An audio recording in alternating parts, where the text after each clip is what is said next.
What's hood with you? This is Opinionated 3000. I'm your host, Mr. Opinionated. Let's jump right in and see what they got cooking.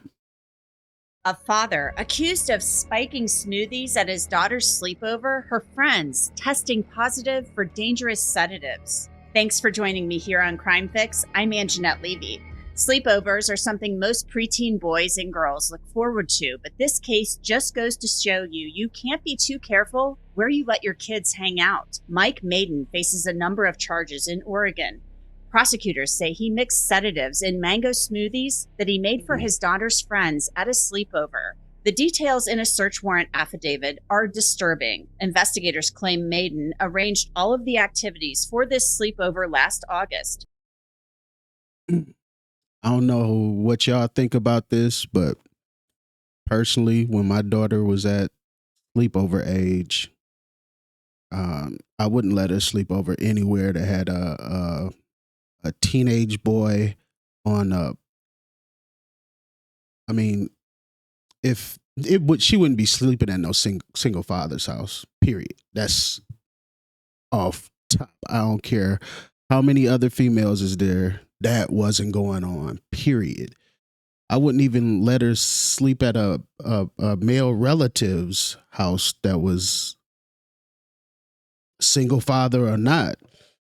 Like, to me, that's weirdo shit.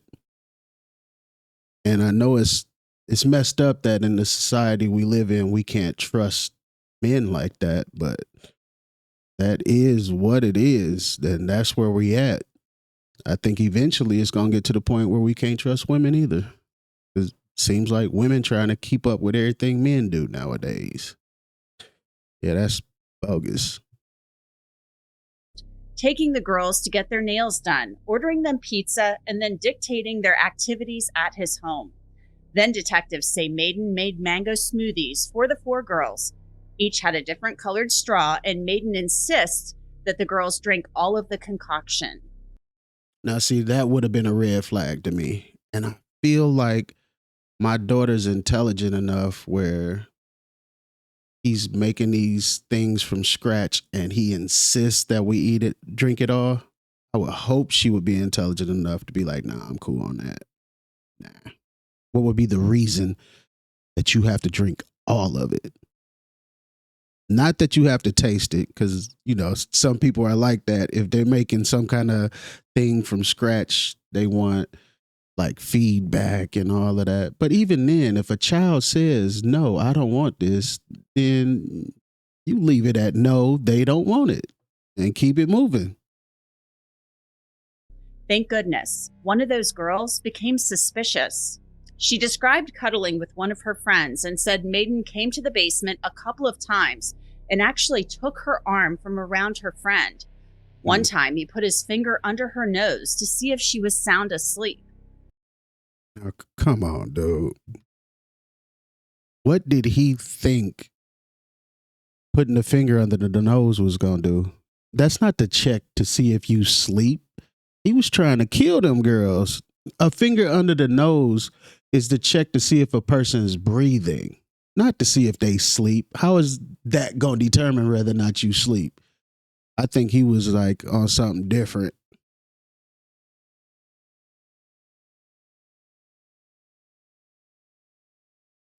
One time, he put his finger under her nose to see if she was sound asleep. The girl texted her mom, "Please pick me up and say I had a family emergency. I don't feel safe. I might not respond, but please come get me. Please, please pick up. Please, please." The girl then texted a family friend who came to get her. It's good that she had,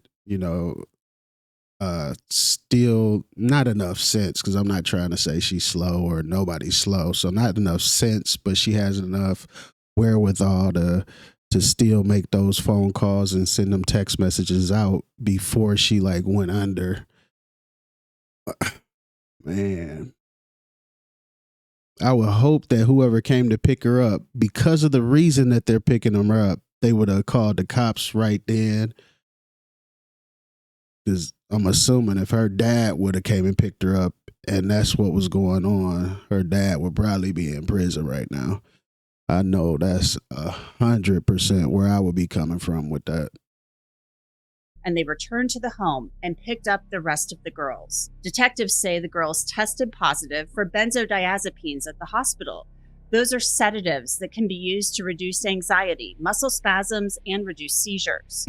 For his part, Mike Maiden has pleaded not guilty to a laundry list of felony and misdemeanor charges, including causing another person to ingest a controlled substance.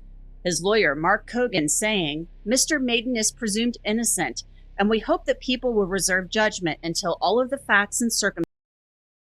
This is one of them cases where they could just throw away the key without even taking him to court. I mean, how do you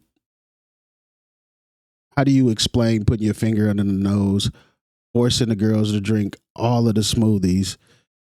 I mean, all of that is giving pervert vibes. Like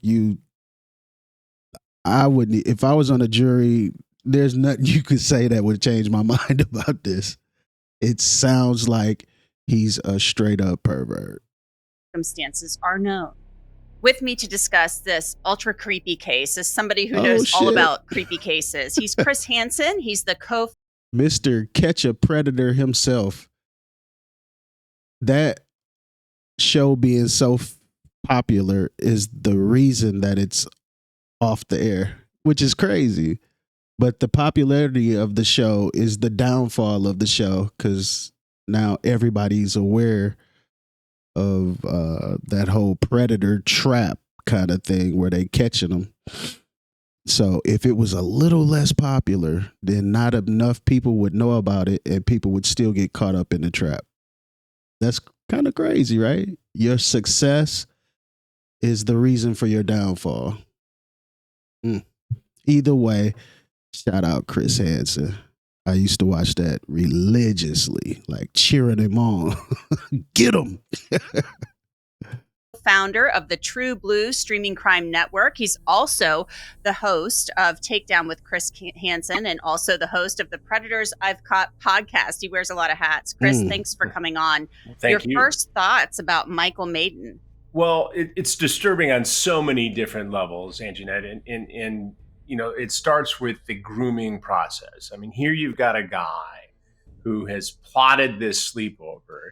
He's had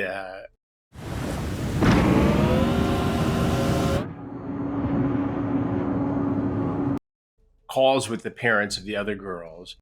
Is it me, or do he look kind of pervy? He seemed like he would be up to something.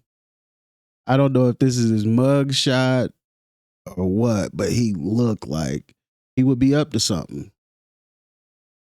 I don't trust him. Just that smirk just seemed like he a villain.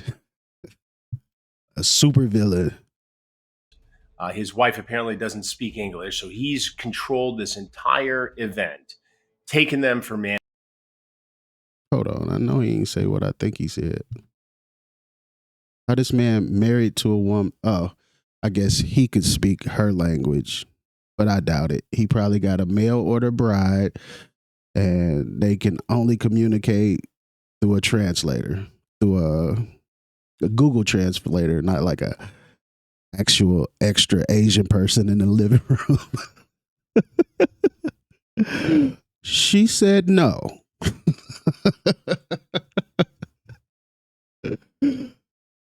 Google translator.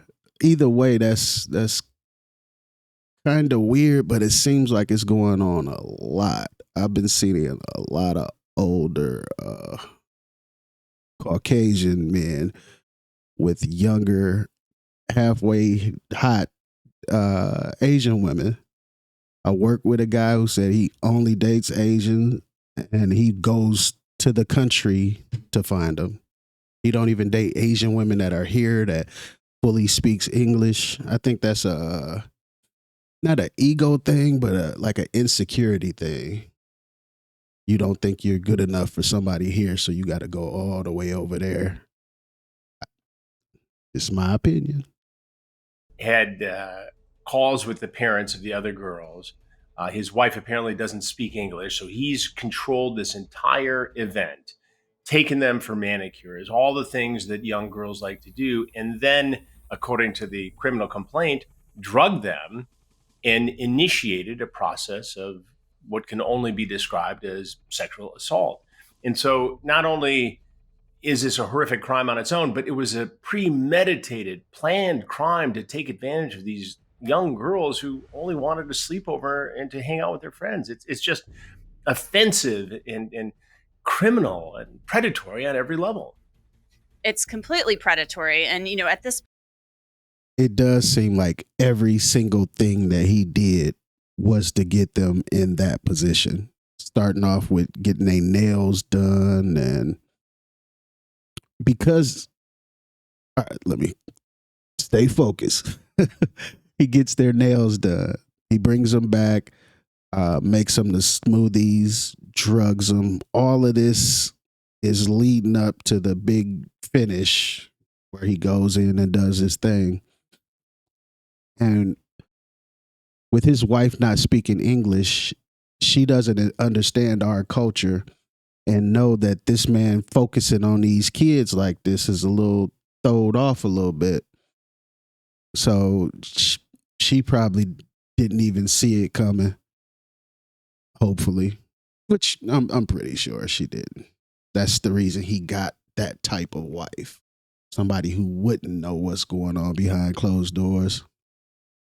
point, these are allegations, but the information in the affidavit here is so damning and so disturbing. I mean, you hit the nail right on the head with the grooming going on. He takes them for a spa day, the nails, and then they do little spa things in the basement, things that girls like to do, especially maybe pre-teenage girls, things that are fun for them. And so he's kind of softening them up. And but he's he was also able to trying to control everything they do. exactly, and that's what takes this to the next level. It's all bad, all of it.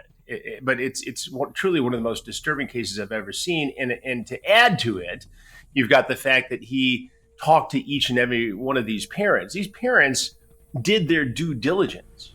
This wasn't just drop their daughter off at some sleepover where they didn't have a lengthy discussion with the parent of the child hosting the sleepover. There were a lot of discussions here.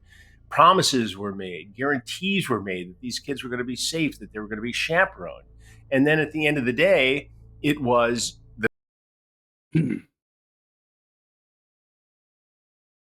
How could, as a parent,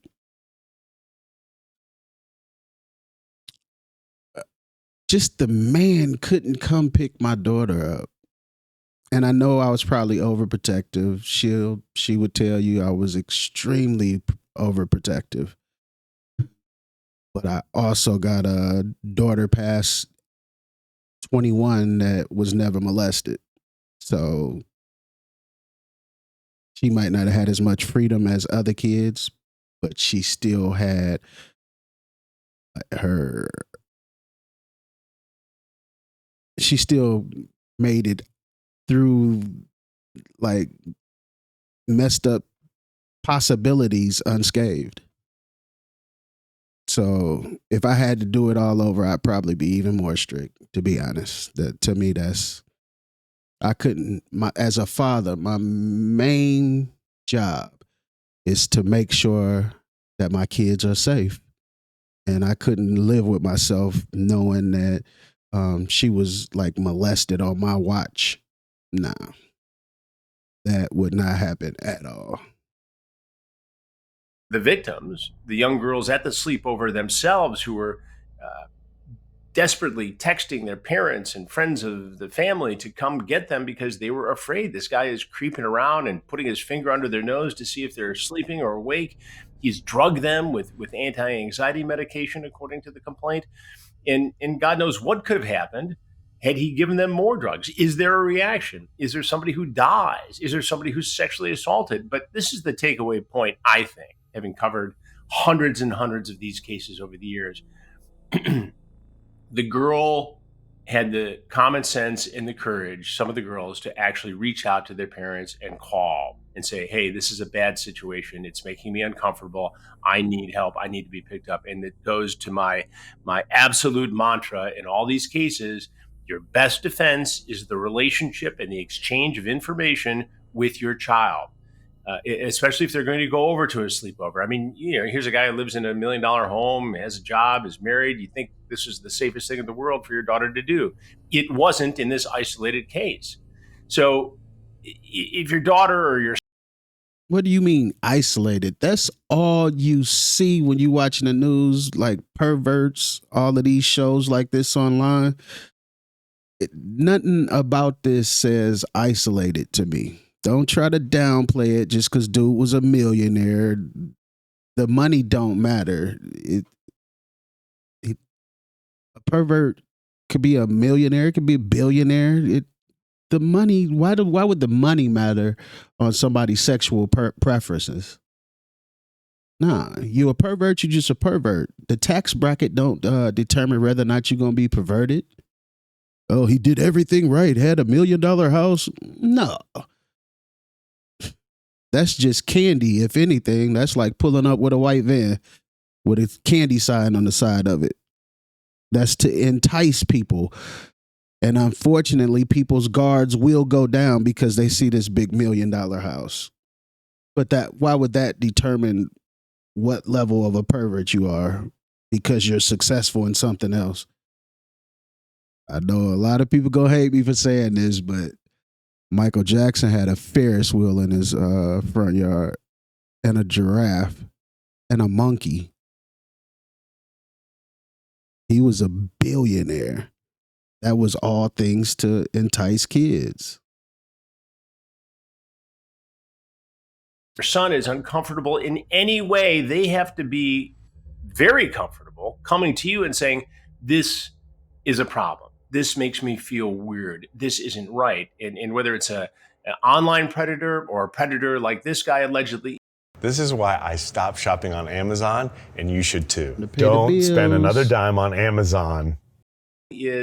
Who is known to the parents, whose child is known to the victims in this case. You have to have that open conversation, that open line of communication, so your child feels comfortable to say, hey, this is not good. And look what happened. They ended up taking them to the hospital. They were tested. The drugs found in their system. And ultimately, the local police made a case and arrested this guy. I don't know about you, but I'd like to think that I could send my child to a sleepover and know that he'd be safe. Mm-hmm. But you just can't be so sure these days. And this story makes that very clear. That's why you can use truthfinder.com as a tool in your parent toolbox to keep your kids safe. Truthfinder is one of the largest public records search services in the world. The goal is background check someone's past and current, or the everything there is. You make they're assessing information about almost anyone.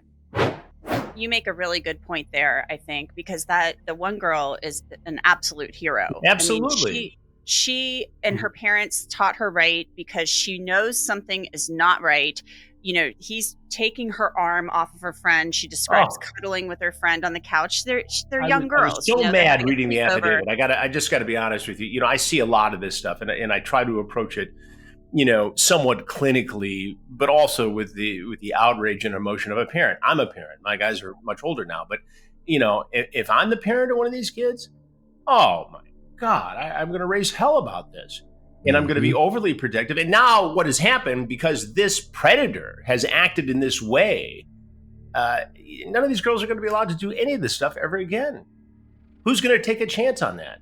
You know, so not only did he victimize them by drugging them, scare them, attempt to assault them, he's altered their future and the way their parents protect them.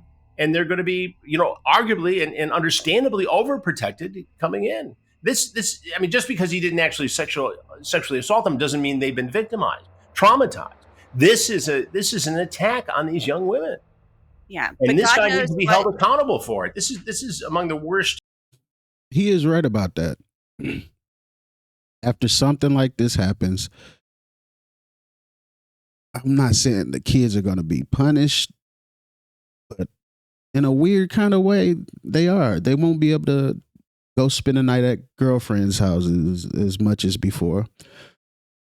What I think the parents should do, instead of putting all those restrictions on them, have the kids come to their house. I mean, if they on the up and up, I mean, man, this stuff is so weird. What do you do in a situation like that? Because it's almost like your child's gonna feel like they're being punished. Because I know mine wouldn't spend a night nowhere else. Period. Nada. But at the same time, this wouldn't happen to me because wasn't no dude by himself coming to pick my daughter up. Or if I drop her off and it's just a man there. Oh, he does have the Asian girlfriend that doesn't speak English. I would have thought that was weird too.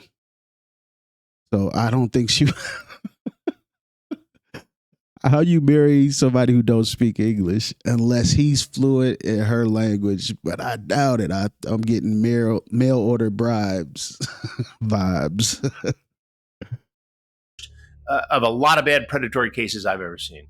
But God only knows what would have happened, Chris, had that girl not texted her parents. Her parents didn't answer, of course, because maybe they were asleep. It was, it was early morning hours. But she texts the family friend who's like, I will be right there. Right. They go back and they get the other kids and they take them to the ER and they get them tested and they find these drugs in their system. And one other thing that's important to note here, in these horrific cases where kids are victimized or preyed upon, oftentimes online and traditional social media platforms, it is this trip to the emergency room and the skilled nurses and first responders in that emergency room who often get to the bottom of this story, this crime, and it leads to successful prosecutions. And that is a critical component here too, because we've seen this over and over again. We've reported on it for True Blue, and there have been a lot of notorious.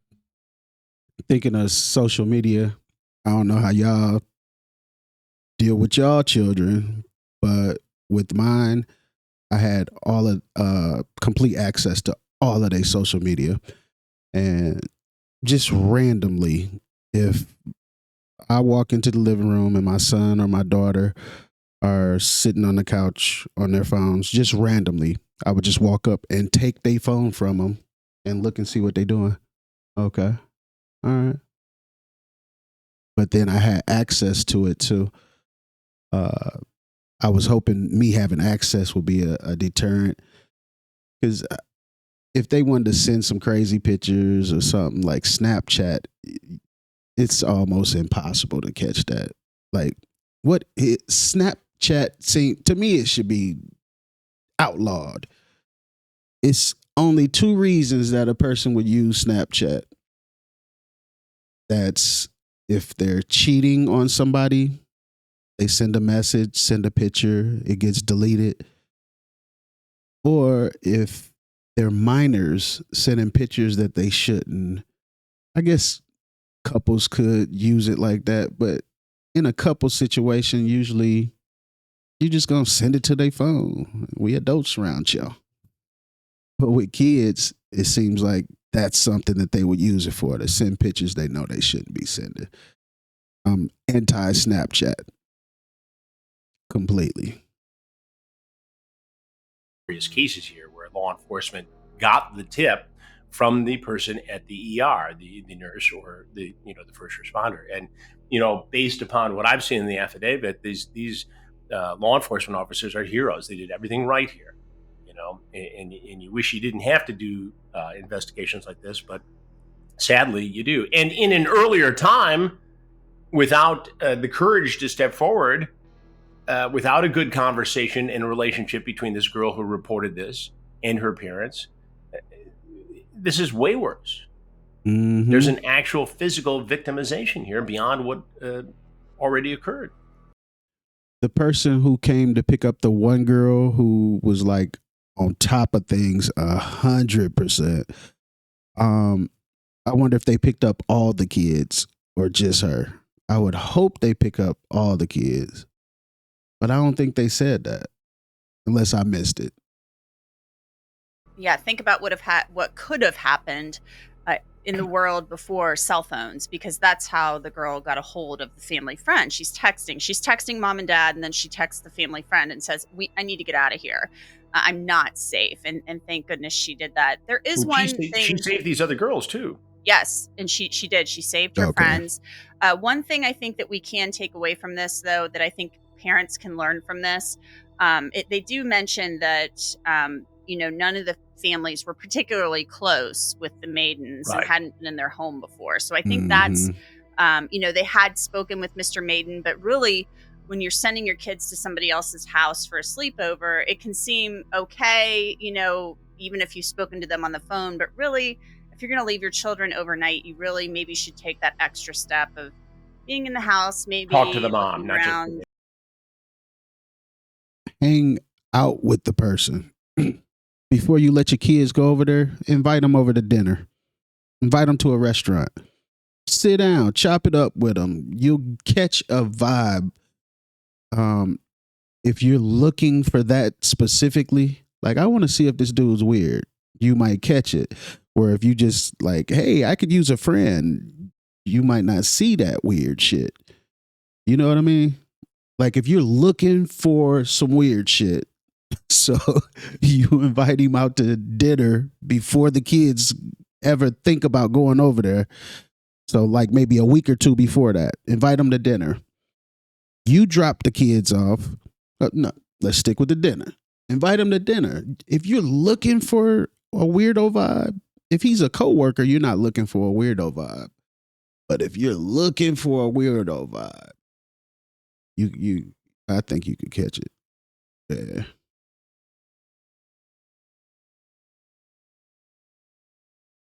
Really maybe should take that extra step of being in the house, talk to the maybe mom, looking not just the around, dad. Talk to the that kind mom. of thing. How you gonna talk to the mom? She don't speak English. Again. That's a whole box of red flags. Exactly. What do you see happening with this? Since this happened back in August, the indictment just was unsealed. It took some time to investigate this case. Michael Maiden and his wife have since Herbert. divorced. He's apparently living in Vancouver, Canada now, just across the border, in some type of recreational vehicle. Wife is not. Let me show you how we do stuff around here. Actually, I my don't even department see uses how the Monday.com, hell is he so out I'm right good. now. Work management. She It's- is still living, I guess, in the family home. It's certain things that you do where you shouldn't have a bail. And molesting kids, you shouldn't have a bail.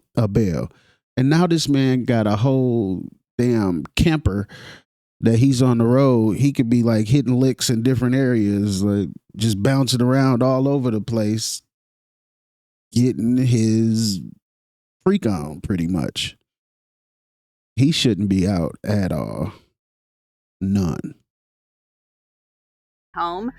They got divorced rather quickly, so he's no longer employed from what we understand.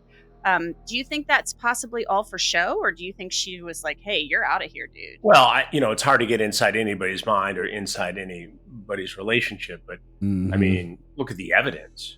If that's your husband, are you going to stick with that? No. That's a stone cold predator. And based upon the affidavit, here's a guy who's guilty as homemade sin, to borrow a phrase from an old time prosecutor. And the fact that he's living up in Vancouver, I'm nervous that he'll skip bail. And if he's not punished, if he's not put away, what is to stop him from trying to do this again? I mean, this takes predatory behavior to a whole new level. And guys like this have been thinking about this, have been fantasizing about this, have been planning it, and they get to the point where they can't stop from fulfilling this fantasy. And this is when we see these predators come into our sting operations, as we did last week in Florida, working with Sheriff Grady Judd. That's when we see these people show up and do things like this guy did in this case. It's very disturbing. And again, what I hope parents take away from this is to continue to create and nurture this dialogue with their children. Weird things are out there. There are adults online and sadly in person who like to trick kids. You need to be aware of this. Kids don't like to be tricked. If you sense you're being tricked, come talk to me, and together we'll deal with it. Just one final question for you, Chris. This guy is 57 years old. Ugh. I mean, this stuff does not No, it happen doesn't in a happen overnight. vacuum. You can't tell me if this is indeed true, all of, and he's innocent until proven guilty. Absolutely. You can't tell me this is the first time. It's too. Damn, I didn't even think about that.